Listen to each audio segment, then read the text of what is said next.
5월 4일 월요일. 팀장의 두 얼굴. 한 중견기업의 팀장이 있었습니다. 그는 평소 우리 팀은 실력으로 평가받아야 한다는 말을 입에 달고 다녔고, 공정함을 자신의 원칙으로 삼는다고 자부했습니다. 어느 날 사원 평가 회의가 열렸습니다. 팀장은 한 사원에 대해 성과가 아직 부족합니다. 이번 승진은 시기상조입니다라고 말했습니다. 주변이 고개를 끄덕이며 분위기가 굳어가던 순간 누군가 조용히 귀띔했습니다. 그 친구 부사장님 조카라고 하던데요. 순간 팀장의 표정이 미묘하게 바뀌었습니다. 잠시 서류를 다시 들여다보던 그가 천천히 입을 열었습니다. 다시 보니 잠재력이 있네요. 조금 전까지 부족하다 했던 사원이 이제는 가능성 있는 인재로 둔갑해 있었습니다. 회의가 끝난 뒤 팀장은 후배들에게 말했습니다. 우리 팀은 언제나 원칙대로 가야 해. 그 말을 듣는 사원들의 눈빛은 어딘가 씁쓸했습니다. 그러나 팀장은 끝내 그 이유를 알지 못했습니다. 그는 이미 사람을 보고 판단하고 있었기 때문입니다. 혹시 우리도 상황과 사람에 따라 기준을 바꾸고 있지는 않습니까? 말씀은 우리에게 말합니다. 누구를 보느냐가 아니라 무엇을 기준으로 판단하느냐가 중요하다고. 오늘의 말씀. 너희는 재판할 때 불의를 행하지 말며 가난한 자의 편을 들지 말며 세력 있는 자라고 두둔하지 말고 공의로 사람을 재판할지며. 오늘의 만나. 사람이 아니라 하나님의 공의로 판단할 때 우리의 기준은 흔들리지 않습니다. 오늘 내 판단의 기준 앞에 하나님을 먼저 세워 보십시오.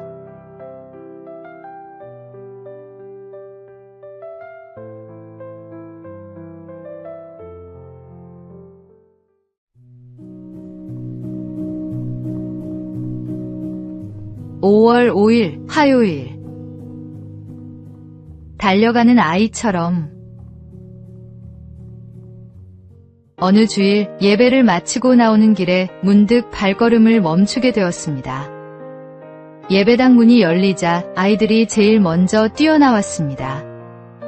그중 한 아이는 주위를 돌아보지도 않고 오직 아빠만 바라보며 곧장 달려가 안겼습니다.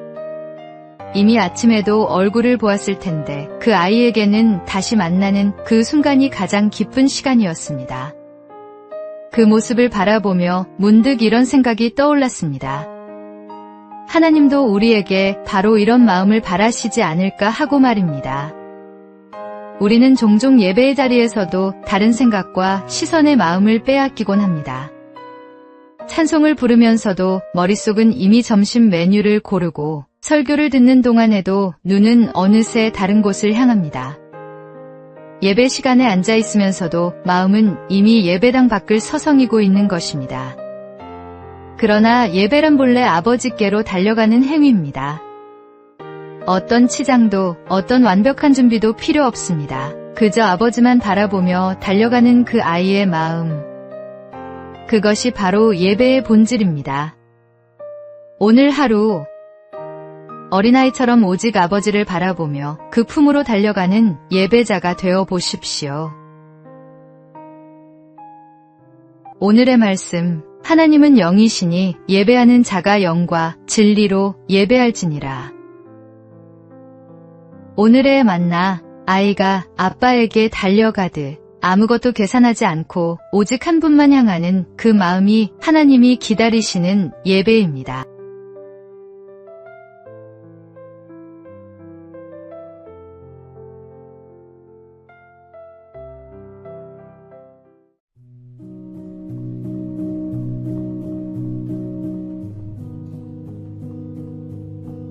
(5월 6일) 수요일.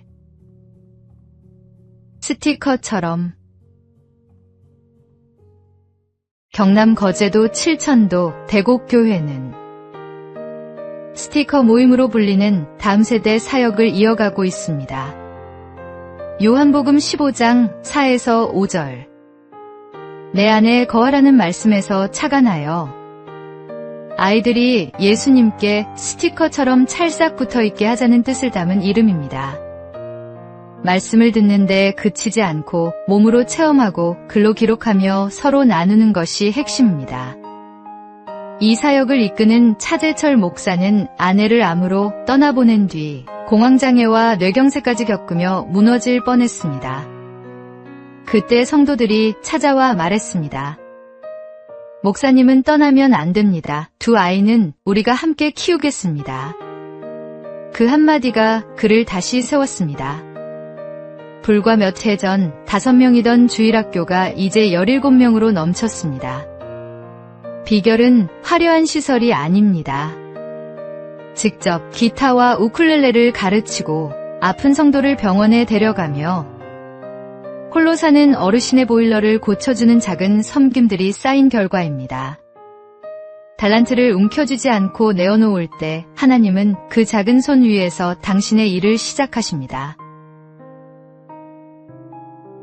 오늘의 말씀. 내 안에 거하라. 나도 너희 안에 거하리라. 가지가 포도나무에 붙어있지 아니하면 스스로 열매를 맺을 수 없음 같이 너희도 내 안에 있지 아니하면 그러하리라. 오늘의 만나. 예수님께 스티커처럼 붙어있는 것, 그것이 신앙의 전부입니다. 거창한 결심보다 오늘 하루 그분 곁에 머무는 것이 먼저입니다.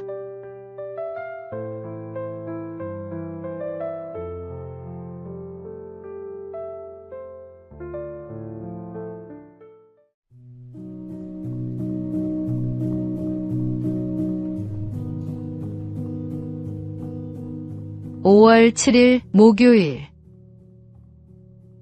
빠움이 얻은 2평. 톨스토이의 단편 소설에 이런 이야기가 나옵니다. 한 사람이 땅을 싸게 판다는 소문을 듣고 촌장을 찾아갔습니다. 촌장은 아침 해가 떠서 질 때까지 걷고 돌아온 만큼의 땅을 모두 주겠다고 약속했습니다. 다음날 아침 일찍 출발한 그는 큰 땅 부자가 될 생각에 점심도 잊고 달렸습니다. 좋은 땅이 나올 때마다 조금만 덜을 되풀이했고 기진맥진해서야 돌아왔습니다. 해가 지기 전에 간신히 출발점에 도착했지만 너무 지쳐 그만 쓰러져 죽고 말았습니다. 그의 이름은 빠움. 톨스토이는 이렇게 끝맺습니다. 빠움은 자기가 누울 땅 2평밖에 갖지 못했다. 조금만 더라는 말이 사람을 무너뜨립니다. 세상에는 채우기만 하는 사람, 주고받는 사람, 기꺼이 내어주는 사람, 이렇게 세 부류가 있습니다. 우리 주님께서 주는 것이 받는 것보다 복이 있다 가르치셨습니다. 탐심은 손에 쥔 것마저 잃게 합니다. 오늘 쥐고 있는 것 하나를 내려놓는 연습이 필요합니다. 오늘의 말씀. 자족하는 마음이 있으면 경건은 큰 이익이 되느니라. 오늘의 만나. 탐심은 언제나 충분함을 모릅니다. 오늘 내 손에 꼭 쥐고 있는 것이 무엇인지 돌아보십시오. 내려놓을 때 비로소 하나님이 채우십니다.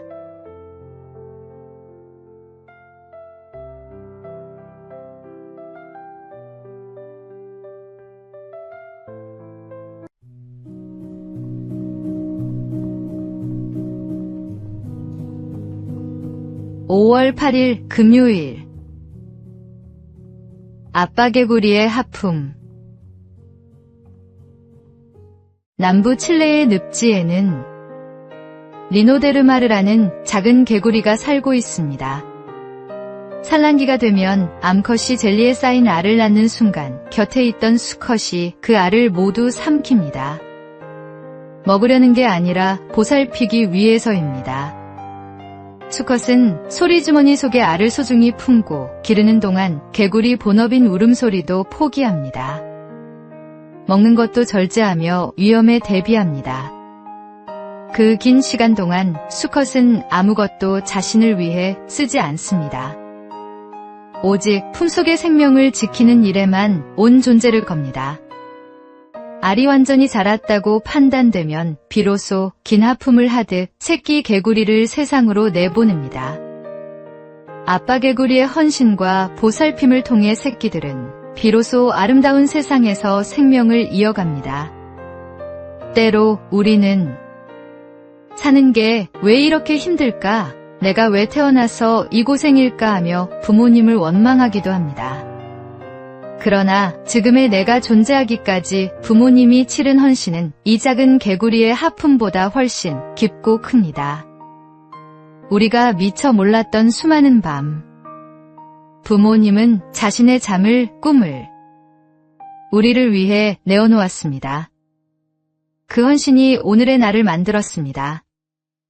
오늘 하루를 마치기 전 부모님께 감사의 말 한마디를 전해보십시오. 오늘의 말씀. 내 부모를 공경하라. 그리하면 내 하나님 여호와가 내게 준 땅에서 내 생명이 길리라. 오늘의 만나. 나를 낳고 기른 손들이 얼마나 많이 희생했는지 생각해 보십시오.